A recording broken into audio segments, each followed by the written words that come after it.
जहां का सबात है, तुम ही से है मुजाहिदो, जहां का सबात है।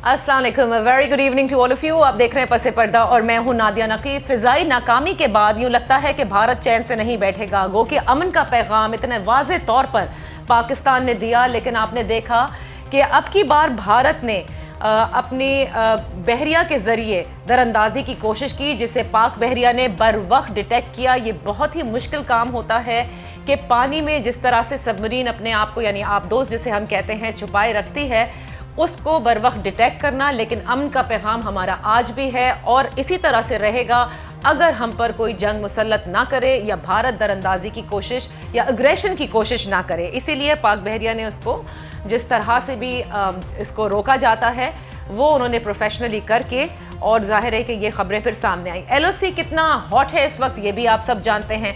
अब हम ज़रा स्टार्ट करते हैं 26 से, यानी 26 फरवरी को जो रात गए हमने देखा कि भारत ने बालाकोट में अपना पेलोड गिराया। बकौल उसके उसने दहशतगर्दों के ठिकाने को निशाना बनाया था और 350 दहशतगर्द भी हलाक किए थे। उसके बाद पाकिस्तान फ़िज़ाइया ने, यानी पाक फ़िज़ाइया ने जो जवाबी कार्रवाई की और भारत के 2 लड़ाका तैयारे मार गिराए। और उसके बाद हमने देखा कि भारत ने एक स्टेटमेंट दी और पूरी दुनिया को यह बताने की कोशिश की कि सिर्फ हमारा एक तैयारा गिराया गया है, एक पायलट कैप्चर हुआ, जिसे पाकिस्तान ने बहुत जल्दी और बहुत ही प्रोफेशनल तरीके से ट्रीटमेंट के बाद उन्हें फौरी तौर पर खैर सगाली जज्बे के तहत रिलीज भी कर दिया। आज तक भारत यही कहता आया है कि उन्होंने पाकिस्तान का F-16 डाउन किया था, लेकिन सबूत के नाम पर भारत के पास कुछ नहीं। अब तो इंटरनेशनल पेपर्स में वाज़ेह तौर पर भारत की अस्करी सलाहियत पर भी सवालात उठाए जा रहे हैं, जैसे न्यूयॉर्क टाइम्स में भी आपने देखा, और इसके अलावा कई ऐसे अखबारात हैं और उनके अपने टीवी चैनल्स पर जो तज्ज़िये हो रहे हैं, जिसमें साफ ये कहा गया कि जो उन्होंने मलबा दिखाया था वो MiG-21 का तो हो सकता है, लेकिन F-16 का नहीं हो सकता। बहरहाल अमेरिका भी आप जानते हैं कि इस पर तहकीकात कर रहा है कि आया पाकिस्तान ने F-16 का इस्तेमाल इसमें किया था या नहीं।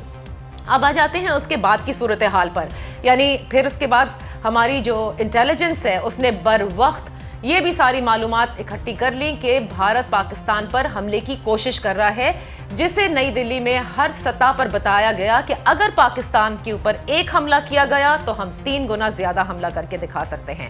फिर भारत पीछे हटा। सुबकी जरूर हुई है भारत की, लेकिन आपने देखा कि किस तरह से उन्होंने इस मर्तबा पानी के जरिए दरअंदाजी की कोशिश की है। दुश्मन से कभी भी, जैसे कि अब तक हमारे जितनी भी नशिस्तें हुई हैं, सब कहते हैं कि दुश्मन को कभी आप कमतर ना समझें और हम चौकन्ना हैं।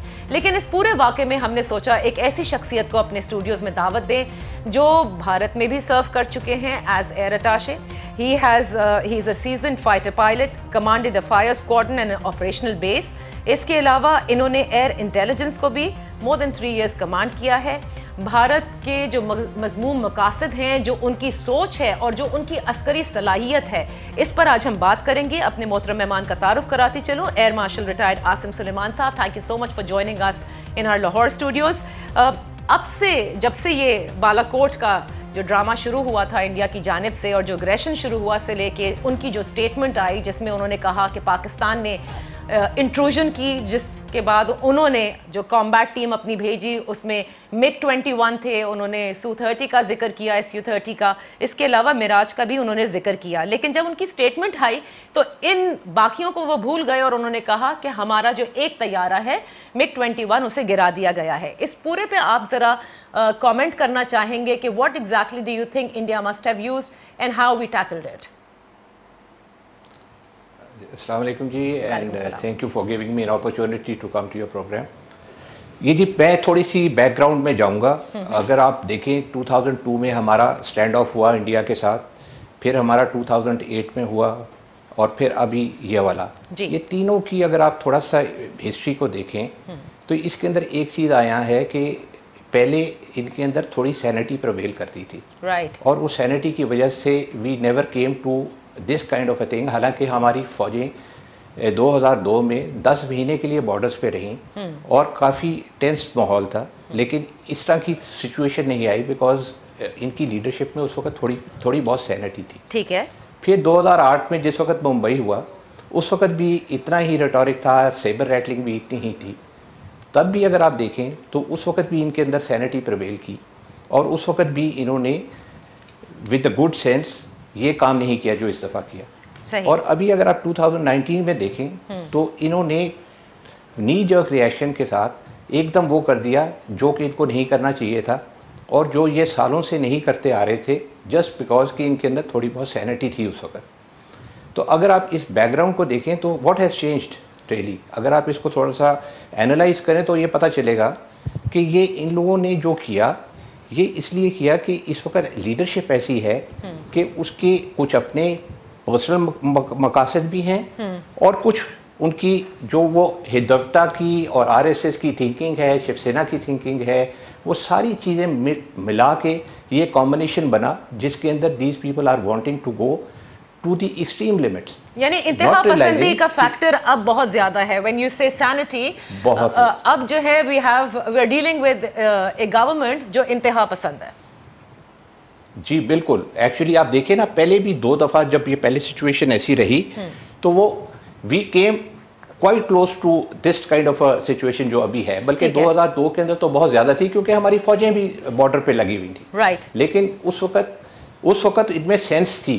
अभी अनफॉर्चुनेटली इस वो वाली सेंस नहीं रही। ठीक है। और फिर जब आप वॉर रेटोरिक को आगे लेके चलते हैं फिर आपकी now they are being supported by their military element. जब मिलिट्री एलिमेंट के साथ सपोर्ट करेंगे तो मिलिट्री एलिमेंट के अंदर भी सैनिटी होनी चाहिए, प्रोफेशनलिज्म होना चाहिए। सही। मेरे तो ख्याल में इस दफ़ा इनकी जो सीनियर मिलिट्री लीडरशिप है उसके अंदर कोई सैनिटी और ना ही प्रोफेशनलिज्म है, क्योंकि आई have very serious doubts about their senior leadership of the Indian air force. अगर आप देखें तो जो इन्होंने ऑपरेशंस किए उसके अंदर प्योर लैक ऑफ प्रोफेशनलिज्म था। अगर आप इनका अटैक देखें तो उस अटैक में क्या मिला इनको, टू स्टार्ट विद इंटेल, जो इनकी इंटेलिजेंस थी वो ही फेल हो गई। वो इनको बताने में जो कि सो कॉल्ड टेररिस्ट कैंप थे never existed, if they existed which I doubt, वो कहाँ थे जहाँ इन्होंने अटैक किया वहाँ पे थे, अगर वहाँ पे थे तो वहाँ पे तो कुछ भी नहीं मिला और सारी मीडिया ने भी जाके देख लिया। अब आप ये देखें कि ना इनकी इंटेलिजेंस काम करती है, इस इंटेलिजेंस के ऊपर इन्होंने मिलिट्री ऑपरेशन बेस करना है। Your military operations are based on your intelligence info. तो जो इंटेलिजेंस ही इतनी घटिया होगी और इतनी below the standard, below par होगी, आप उसके ऊपर क्या प्रोफेशनल डिसीजन मेकिंग करेंगे। और फिर जो डिसीजन मेकिंग है, I have very much and very grave concerns कि अगर इस तरह का प्लानिंग करते हैं ये लोग तो इन्होंने आगे जाके क्या करना है। अच्छा, एक चीज मुझे ये बताइएगा आसिम साहब कि ठीक है जब आप टारगेट को हिट करते हैं, हदफ आपको पता होता है, तो उस आपने बिल्कुल सही कहा कि एक इंटेलिजेंस होती है जो काम करती है कि this is where we have the hot targets. लेकिन उनके एयर चीफ ने अपनी प्रेस कॉन्फ्रेंस में आप जानते हैं ये कहा कि हमारा तो काम सिर्फ हदफ को निशाना बनाना है, उसमें क्या हलाकतें हुई नहीं हुई ये सब हम जवाब नहीं दे सकते। Do you not think that's a very vague answer and very unprofessional answer to give as air chief? I think जी बिल्कुल जो मैं आपसे कह रहा था कि इनकी हाँ एक लम्हे फिक्रिया है जिसके अंदर इनकी लीडरशिप का फुकतान है। और मैं तो इस बात पे हैरान हूँ कि एक एयर चीफ आते हैं और वो ये कहते हैं कि जी मुझे टारगेट बताया और मैंने वहाँ जाके कर दिया। पहले तो जी आपको जो टारगेट बताया वो आपकी इंटेलिजेंस इतनी घटिया है तो आप टारगेट के ऊपर जा क्यों रहे हैं उसके ऊपर जो कि एग्जिस्ट ही नहीं करता। दूसरी बात यह है कि ये इतना अनप्रोफेशनल एटीट्यूड है कि जी मेरा काम था टारगेट के ऊपर जाके बम फेंक देना, नीचे टारगेट नहीं मिला तो मेरा कसूर नहीं, और मैं अगर नीचे कोई मारा नहीं गया तो मेरा उस पर कोई कसूर नहीं, ये मेरा काम नहीं, ये गवर्नमेंट का काम है। गवर्नमेंट ने आपको किस लिए बनाया एयर चीफ? बिल्कुल सही, आपको इसलिए एयर चीफ बनाया है कि आप कुछ चीज अचीव करके दिखाएं। जब वो अचीव नहीं कर सकते तो फिर किसानी बिल्ली खंबा नोचे। बिल्कुल सही। F-16 के हवाले से जिक्र किया, बताइएगा कि जो उनकी पूरी एक स्टेटमेंट थी जिसमें उन्होंने वो पुर्जे दिखाए और कहा कि ये जो मलबा है ये F-16 का है और अब अमेरिका भी इस पे तहकीकात कर रहा है whether we used it or not. What would you say on this? देखिए जी, पहली बात तो यह है कि ये F-16 जो है हमने पैसे दे के लिए हैं, मुफ्त पे तो लिए नहीं। और जब हम एक चीज़ खरीदते हैं उसका एक एंड यूज़र सर्टिफिकेट होता है जो कि आप साइन करते हैं, जिसके अंदर कोई मेरे ख्याल में ऐसी चीज़ नहीं है कि जी हम किसके ख़िलाफ़ नहीं कर सकते और कहाँ नहीं कर सकते। हमने अपनी सलामती के लिए और अपनी सिक्योरिटी के लिए ये प्लेटफॉर्म्स लिए हैं, और as and when Pakistan requires they should use it, and if it has been use और if it's not been use, I am really not very sure, but लेकिन ये है कि इसके अंदर कोई हमारे पे मुमानत नहीं है। अच्छा। पहली बात तो ये है। okay. दूसरी बात ये है कि ये जो इन्होंने जो ढोंग रचाया हुआ है जी, हमने F-16 मार दिया, जो पायलट दिखाते हैं उससे कभी F-16 नहीं उड़ाया, जो पायलट वो कहते हैं हमने मार दिया वो अभी भी माशाल्लाह जिंदा फिर रहा है, जो उसका नाम बताते हैं वो भी गलत है। देखिए जी, बात यह है कि इंडिया का एक बहुत बड़ा प्रॉब्लम है प्रोफेशनलिज्म। अब ये जो भाई यहाँ पे मारे गए, अभी भाई जो यहाँ पे मारे गए वो मैं क्या कहूँ, he was a discipline case. He was a Su-30 pilot who was posted to Srinagar. Srinagar की posting is taken to be a bad posting. If you start to send your disciplined people to your front line or your operational areas, is this the kind of professionalism they are trying to project? और फिर उसने क्या किया, यहाँ पे आके गिर गया। क्यों गिर गया? क्योंकि उसके अंदर he was an ill-disciplined guy, and the guy who was posted here on discipline, आप उसको operations में भेज रहे हैं। मैं तो हैरान हूँ इनकी प्रोफेशनलिज्म के ऊपर। अब तो इनकी प्रोफेशनलिज्म पे तो बहुत सारे आपकी नज़र से भी गुजरे होंगे। What the New York time is also writing, FT में जो आर्टिकल्स आए, इसके अलावा जो पूरी एक वेबसाइट है जो वार्ड्स को असेस करती है उस पर आए, तो ये तो अब हर तरफ और विद इन इंडिया भी ये सवालात उठ रहे हैं। मैं एक छोटी सी ब्रेक लूँगी आसिम साहब, और व्हेन आई कम बैक मैं ज़रा जानना चाहूँगी, क्योंकि पाकिस्तान की सलाहियत के हवाले से भी कई जगह पर बड़े सवाल उठाए जा रहे हैं और लिखा भी गया है। सो मैं ये चाहती हूँ कि ज़रा हमारे लोगों को भी आप ये बावर करा दें, and let's be very technical, tell us कि हमारे पास, क्योंकि हम हाफ द साइज हैं when it comes to air force, या इवन जो उनका पूरा मिलिट्री बजट है that's quarter of what we use, तो इसके साथ साथ हमारे अंदर क्या चीज़ है जो उनसे सबकत रखती है। Let's take a break.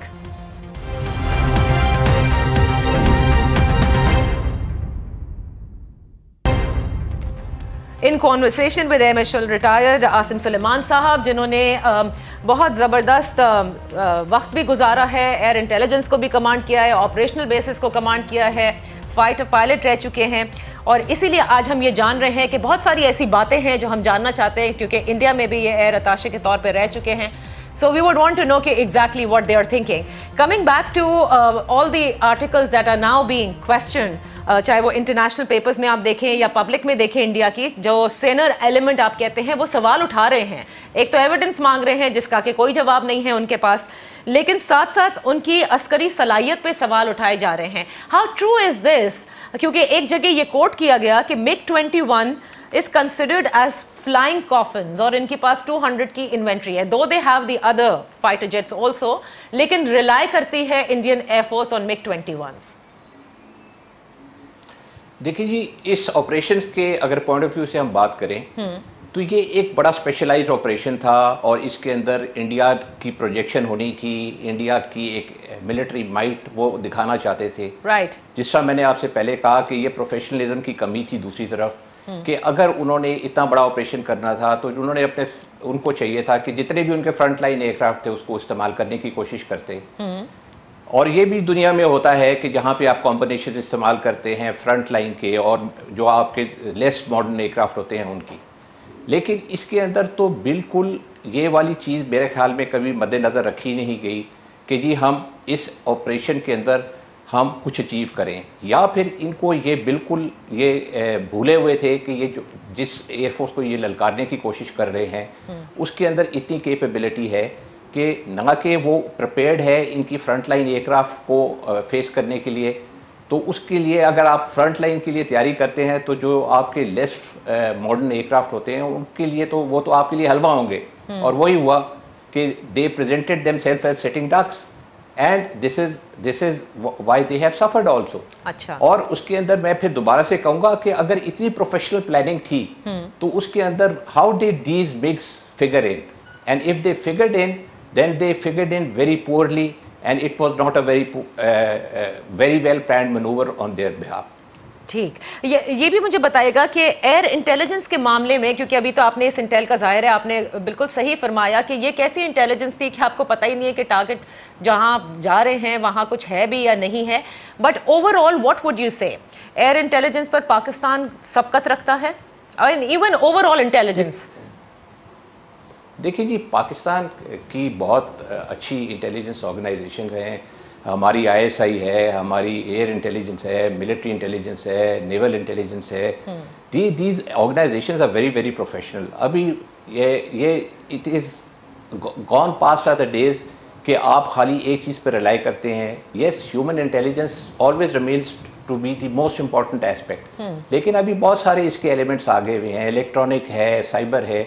इन सारी चीज़ों को अगर मिला के अगर आप देखें तो पाकिस्तान के पास बहुत से ऐसी एजेस हैं जो कि प्रॉबेबली मेरे ख्याल में देयर आर सर्टन डोमेन्स जिसके अंदर इंडिया के ऊपर हमें सबकत हासिल है. ओके. लेकिन इसके अंदर एक चीज़ जो है ना जी, वो ये है कि जब ये कहते हैं कि हमने वहाँ पे अटैक किया, हमने वहाँ पे जाके इतने बंदे मारे, तो कौन सा बंदा मारा इन्होंने? एक और ये इनके एयर चीफ को मैं कोट करूंगा, उन्होंने अपनी इंटरव्यू में कहा कि जी बैटल डैमेज असेसमेंट एक चीज़ होती है जी, वो गवर्नमेंट करे, गवर्नमेंट नहीं करती battle damage. Battle damage is always done by the force who inflicts the damage. It is your responsibility.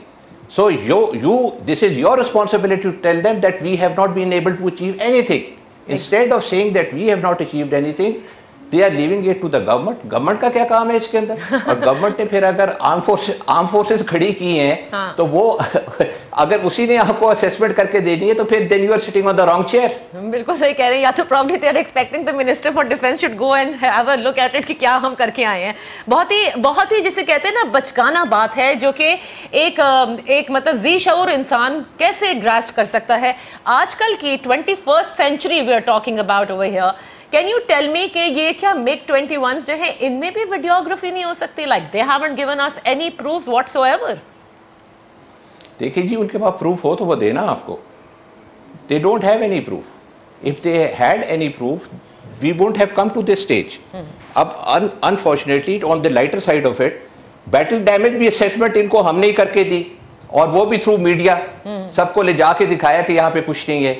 सही. तो इनके लिए भी इन्होंने अगर कुछ गिराया हुआ होता तो ये आज ये having seen India so closely and having been there, वहाँ का तो मीडिया जो है वो जमीन सर पे उठा लेता है जब कुछ भी नहीं होता. और अगर इनके हाथ कुछ लग गया होता तो ये तो वो बंदर की तरह अपना सर जो है वो गुस्से के साथ सारा मुंडा लेते. लेकिन ये तो अब ये भी देखिए आसिम साहब कि अब जिस तरह से Modi government has been behaving now, because उनको मालूम है कि उन्होंने जो काम किया उनकी इंडियन एयरफोर्स ने वो बहुत ही बेकार काम था और क्या करके वो चले गए.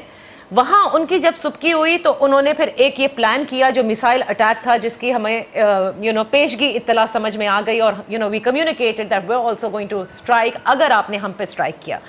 सो मुझे ये बताइए, क्या अभी भी ये समझ रहे हैं कि they have the weapons with them and they can use it whenever wherever they want to use, without even thinking कि आप जिससे लड़ने जा रहे हैं शायद उसके पास भी वो सारी चीज़ें मौजूद हैं, वो इंटेलिजेंस भी है, वो स्ट्रैटेजी भी है और प्लानिंग भी है, और मोर देन दैट जज्बा भी है. देखिए जी, hope against hope I still think कि जी they have some senior elements, because उनको ये बात मालूम होनी चाहिए कि ये जिस चीज़ की हम बात कर रहे हैं ये एक बड़ी खतरनाक चीज़ है. If we get into the regime of these weapons, this is not a very good thing to talk about. और ये वाली हमेशा एक लास्ट ऑप्शन होती है, जो वो वाली ऑप्शन होती है जो आप कभी सोचते भी नहीं है लेकिन आप ज़रूर रखते हैं. लेकिन जब आप when you come across an enemy जो कि पागल हुआ हो तो उसके तो फिर होश में लाने के लिए वही वाली दवाई इस्तेमाल की जाती है जिससे वो थोड़ी सी समझदारी का मुजाहरा करे. तो उसकी फिर समझदारी के लिए यही एक दवाई रह जाती है कि उनको बताएं कि भाई अगर तुम एक मारोगे तो 3 हम मारेंगे. फिर या ये जो और या फिर उनके senior elements should be able to prevail कि भाई हम ये क्या करने जा रहे हैं, बिकॉज ये एक तबाही का रास्ता है जो कि कोई भी शऊर रखने वाली कौमें कभी भी इस तरह ना सोचती हैं. और अगर उनको खुद समझनी है तो उनको पाकिस्तान से समझ लेनी चाहिए, और उनको हमारी लीडरशिप से ये चीज़ सीखनी चाहिए कि तहम्मुल से और इत्मीनान से और टेबल पे बैठ के बात करें.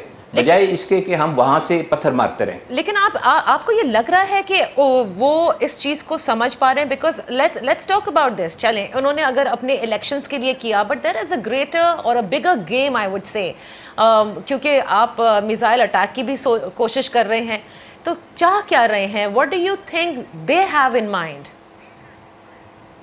एक्चुअली फ्रैंकली स्पीकिंग, देखें अभी कल भी जो इनके प्राइम मिनिस्टर मोदी ने जो तकरीर की कि हम घुस के मारेंगे, भाई एक दफ़ा आपने घुसने की कोशिश की, देखें आपका क्या हाल हुआ।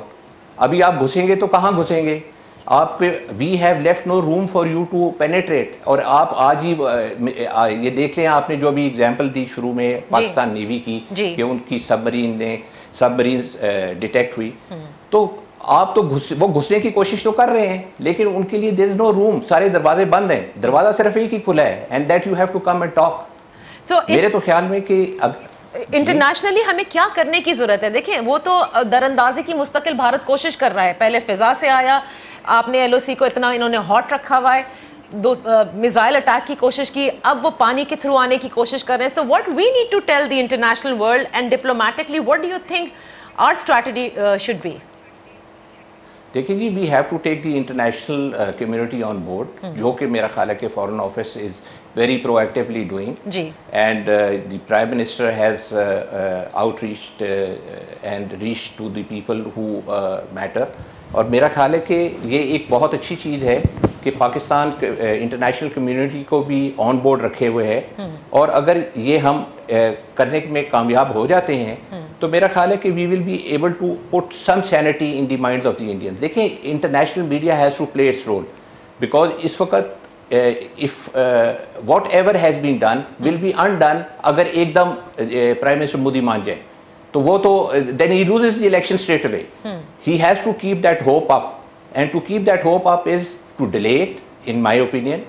He is like wanting to delay it and take it as close to the election as possible, और तब तक saber rattling करते रहें ताकि इसकी उनको माइलेज मिले। अगर ये सारा अभी खत्म हो जाता है, सब ठंडा हो जाता है, तो then he gets no mileage and he loses the election. So he would like to prolong it, and we should be patient enough to understand his limitation, but he will keep on, playing games on the borders, जहाँ से वो penetration की उनका कोई chance नहीं है. Although they have one option which they have been trying in the past also, और वो terrorism की है, to play around in Karachi, Balochistan, Kashmir, and और जो मुझे inner fear है ना, वो ये है कि जो वहाँ ऑक्युपाइड कश्मीर के अंदर इन लोगों ने काम शुरू किया है, उसके ऊपर those people are going to suffer very badly, और ये आई विश कि इनके अंदर सैनिटी आए और उन लोगों को ये लोग तंग करना कम करें, because that is not good for them and that is not good for the Kashmiris also. नहीं, और हमारे फॉरेन मिनिस्टर ने बड़ी अच्छी बात कही कि अगर आप हमसे बात करना नहीं चाहते, आप जाके कम से कम मकबूजा कश्मीर में कर लें। आप हुर्रियत लीडरशिप से नहीं करना चाहते तो आप मुफ्ती साहिबा से कर लें और दूसरे जो हजरात हैं उनसे कर लें, लेकिन कहीं तो आकर बात करें। लेकिन अगर आप ये कहते हैं कि इलेक्शंस तक वो ये टेम्परेचर बिल्ड करते रहेंगे और इस तरह से इंट्रूजन की कोशिश करते रहेंगे, हम तो जाहिर है कि पीस का पैगाम मुस्तकिल से गवर्नमेंट कह रही है कि this is what we want, but do you think they will try another kind of a surgical strike that they label it as, और उसमें फिर पाकिस्तान को क्या करना होगा? क्योंकि हमने तो कहा है कि अगर आप करेंगे तो रिटेलिएट होंगे, फिर ये चीज़ें कहाँ तक बढ़ सकती हैं? देखिए जी, ये तो उनको मालूम होना चाहिए कि this is not an option any more.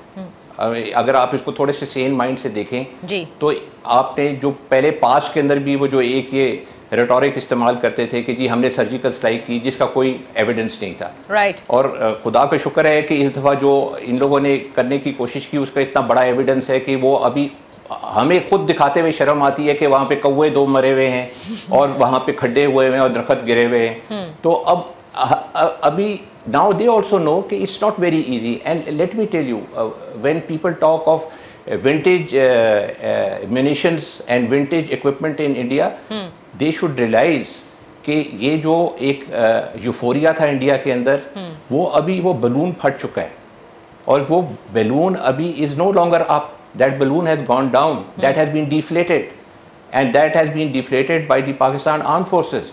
and excellent work by the Pakistan Air Force to tell them that what options that you have been talking about, कि हम यहाँ पे मार देंगे, हम वो वाले we'll take out those camps, we'll take out those camps. Which camps? First of all, there are no camps. If you ever try to do anything across the border, आपको मुँह की खानी पड़ी.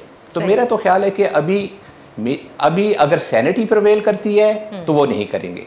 और लेकिन ये है कि जिसका मैंने आपसे कहा कि अगर आप पर्सपेक्टिव में जाएं हिस्ट्री के 2002-2008 बिल्कुल यही इसी तरह की टेंस मोमेंट्स थे, लेकिन सैनिटी थी उनकी लीडरशिप में. अच्छा. मेरा तो ख्याल है कि इस दफ़ा इनकी मिलिट्री लीडरशिप के अंदर सैनिटी कम है और प्रोफेशनलिज्म कम है. देखें जी, उन्होंने अपने वेस्टर्न एयर कमांड के AOCNC को फायर कर दिया. मेरा तो ख्याल है कि उनको उनके एयर चीफ को फायर करना चाहिए था कि भाई आपकी एयरफोर्स हैज टोटली फेल्ड. सही. And now and believe you me the kind of press conference that he held, अगर आप उसका थोड़ा सा भी एनालिसिस करें, I mean it's not befitting of an air chief to talk like this, and specially talking of saying कि हमारा ये काम नहीं है, we're just supposed to, you know, like हमारा काम नहीं है जी, गवर्नमेंट का काम है. गवर्नमेंट, हाँ जी, गवर्नमेंट जवाब देगी. Minister on the country. बिल्कुल आप सही कह रहे हैं. मैं एक छोटी सी ब्रेक लेने दीजिए. जब मैं ब्रेक से वापस आऊंगी तो मैं आपसे मजीद गुफ्तगू करूंगी in conversation with air marshal retired Asim Suleman. Stay with अस.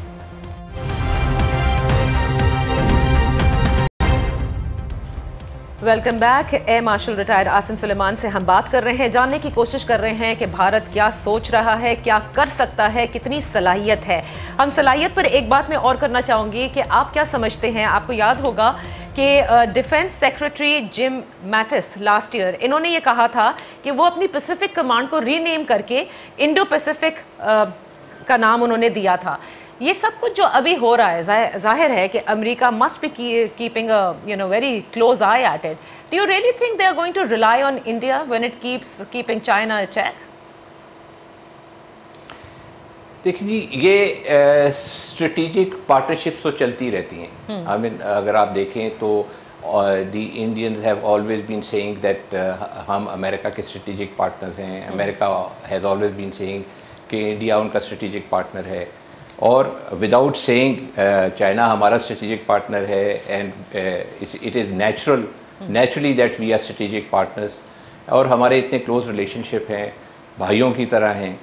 तो ये एक दीज आर नेचुरल अलायंसेस जिसके अंदर अगर वो बनती भी हैं तो उससे हमें कोई फ़र्क नहीं पड़ना चाहिए. क्योंकि कुछ चीज़ें जो हैं वो बाय वर्चू ऑफ नीड होती हैं, बाय वर्चू ऑफ रिक्वायरमेंट होती हैं, और कुछ चीज़ें होती हैं जो नेचुरली आपके अंदर आती हैं. I mean by whatever we have with China is by virtue of both standards, कि हमारी नीड भी है और हम नेचुरल स्ट्रेटेजिक पार्टनर्स हैं. ठीक है. इनकी जो पार्टनरशिप है वो that is for the requirement और एक दूसरे की सर्वाइवल के लिए है. सही. अभी आप देखेंगे आज ही जो ट्रंप साहब ने किया है, वो जो इनको स्टेटस इनका कम कर दिया है इनका ट्रेड का. जी. सो क्योंकि वो उनको सूट नहीं करता था, तो that is not going to be there. हमारे और चाइना के दरमियान तो ऐसी कोई चीज़ नहीं होती कि जी हमें ये सूट करता है, हमें तुम्हें ये सूट नहीं करता.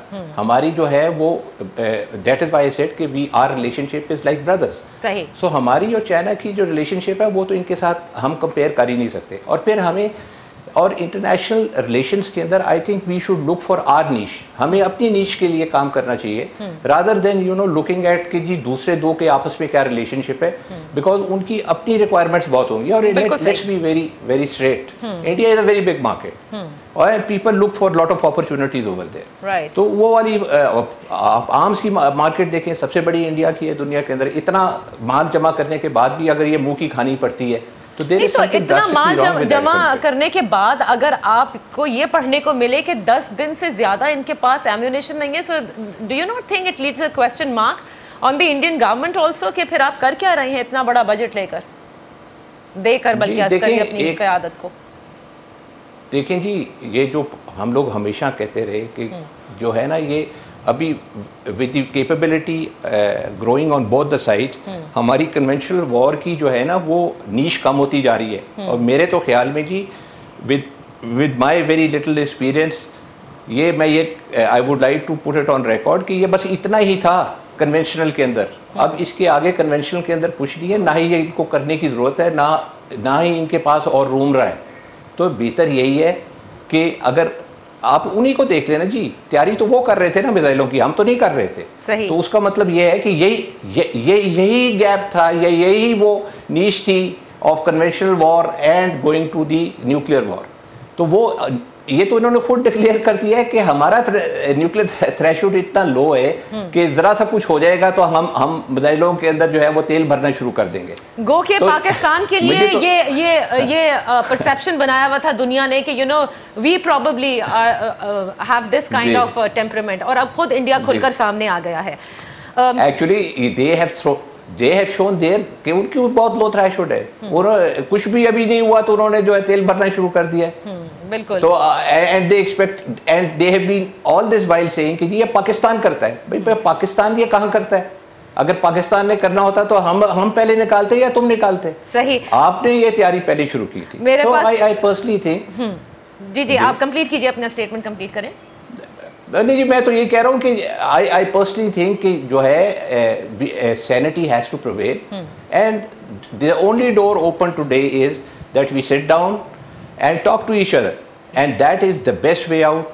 और यही एक सेन गवर्नमेंट का काम है, यही एक सेन मुल्क का काम है, यही एक सेन लीडरशिप का काम है। और मेरा तो ख्याल है कि Indian military leadership should take the lead if their other leadership is not taking the lead, कि जी ये वाला काम करके तबाही है हमारे लिए, इसलिए आप उनको ना तंग करने की कोशिश करें, and we should sit down and look at the things in a more amicable manner. बहुत बहुत शुक्रिया, thank you so much for being with us. इंशाल्लाह आप लोगों से फिर मुलाकात होगी। जैसे air marshal retired Asim Suleman साहब ने कहा कि इस वक्त ज़रूरत इस बात की है कि आप बैठकर बातचीत के ज़रिए मसले को हल करें। जो ये पूरा सिनेरियो उन्होंने बताया वो बिल्कुल वाज़े तौर पर दिखाता है कि इंडिया में when it comes to nuclear weapons, when it comes to all these weapons, उनका थ्रेशहोल्ड बिल्कुल नहीं है। एंड द वे ये पूरा उन्होंने उनकी जो एयरफोर्स है जिस तरह से हैंडल किया, साफ पता चलता है कि ना तो उनके पास इंटेलिजेंस थी, फेल्ड इंटेलिजेंस, और बिल्कुल भी प्रोफेशनलिज्म नज़र नहीं आता। इसके बरक्स पाकिस्तान ने, चाहे वो पाक फ़िज़ाइया हो या LOC पर जिस तरह से हमारी मिलिट्री लड़ रही है, या जिस तरह से आज आपने देखा कि पाक बहरिया ने बर वक्त डिटेक्ट किया, ये सब बताता है कि एक तो Pakistan is fully professional to थ्वाट these attacks, and on the other hand बार बार हम दिखा रहे हैं रिस्ट्रेन, क्योंकि हम समझते हैं कि जंग किसी भी मसले का हल नहीं। पूरी दुनिया को ये पता चल रहा है कि भारत अपने अग्रेशन में किसी सूरत कमी नहीं लेकर आ रहा। क्या ये सब एक इलेक्शन के लिए पूरे खत्ते को दाव पे लगाते रहेंगे? ये सोचना होगा पूरी इंटरनेशनल कम्युनिटी को भी कि वो किस तरह से मोदी के अंदर वो सेंस प्रिवेल कराए जिसकी सख्त ज़रूरत है। इजाज़त दीजिए, अल्लाह हाफ़िज़।